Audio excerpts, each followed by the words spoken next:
notre participation auprès de la science, elle est évidente et c'est une activité régulière d'État d'accompagner et de soutenir les scientifiques sur les territoires.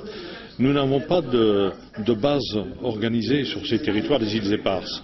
Mais l'intérêt dans le positionnement géographique de ces îles fait que nous avons été très sollicités pour y développer des programmes scientifiques.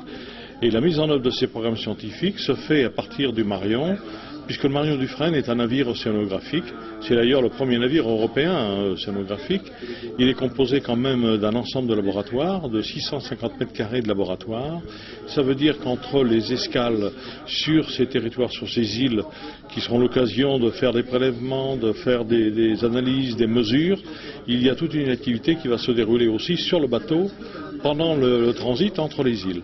Et c'est l'intérêt d'implanter la recherche scientifique sur le territoire des îles éparses qui est non organisé pour la science, à la différence de tous nos autres districts qui sont bien connus, qu'on appelle la Terre Adélie bien sûr, et les 3 districts du subantarctique, Crozet, Kerguelen, Amsterdam, Saint-Paul.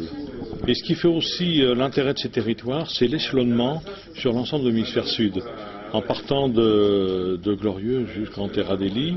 Et là, la France a une situation inégalée. Aucun autre pays au monde a cette présence dans l'hémisphère sud dans l'océan Indien. Et c'est véritablement quelque chose qui est une richesse pour la France. À nous de l'exploiter au mieux, parce que la communauté scientifique internationale attend de ces territoires une évolution de la connaissance. Et nous sommes là pour justement faire en sorte que cela puisse se dérouler.